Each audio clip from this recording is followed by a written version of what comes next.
kiosque, Violaine Vanoyek, l'actualité littéraire de la semaine avec Tanguy qui m'accompagne aujourd'hui à la technique et qui nous vient de Belgique. Je ne sais pas pourquoi je vous dis ça, mais j'ai envie de vous le dire.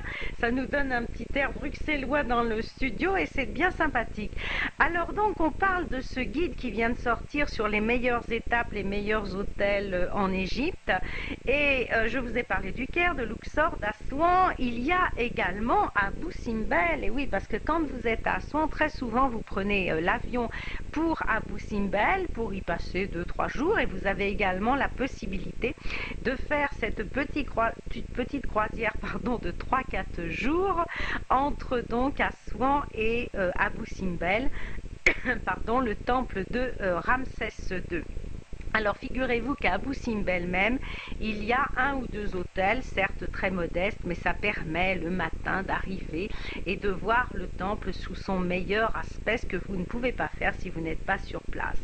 Alors en dehors de ça, et bien maintenant, très souvent, les voyages s'achèvent par un petit séjour au bord de la mer Rouge. Je pense notamment à Hurghada ou à Sharm el-Sheikh. Sharm el-Sheikh, connu pour ses fameux sommets où se réunissent tous les chefs d'État. Alors, écoutez, si j'ai un conseil à vous donner, Hurghada pour ceux qui aiment la plage, plus beaucoup la pêche ni la plongée parce qu'il n'y a plus beaucoup de poissons. Hélas, avant il y avait des poissons magnifiques, mais maintenant, les touristes ont chassé tout ce beau monde.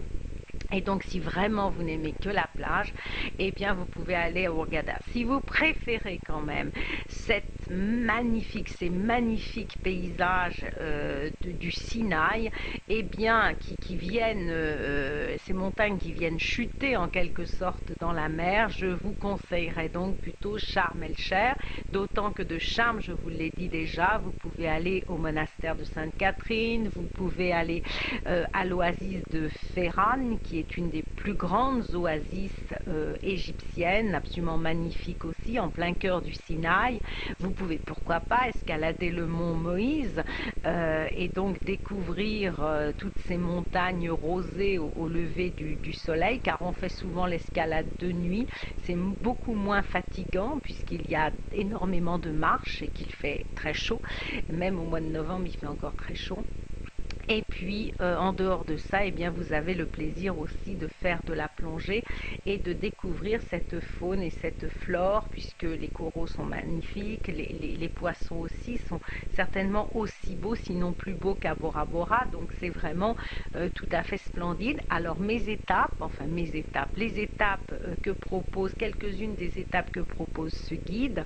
Alors, il y a pour Hurghada le méridien, qui est tout à fait excellent parce qu'il est au bord de l'eau avec sa plage de sable, donc plusieurs restaurants. Il est également tout proche de la petite cité d'Hurghada.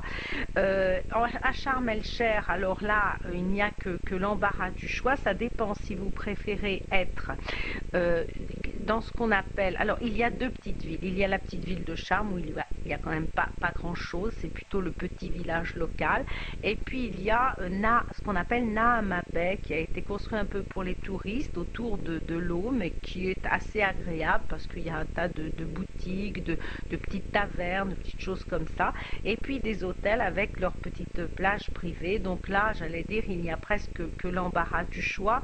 Moi, je peux vous conseiller donc à Naama Bay ou non loin de Naama Bay le Hilton qui est effectivement, qui a tout confort, qui est très bien placé.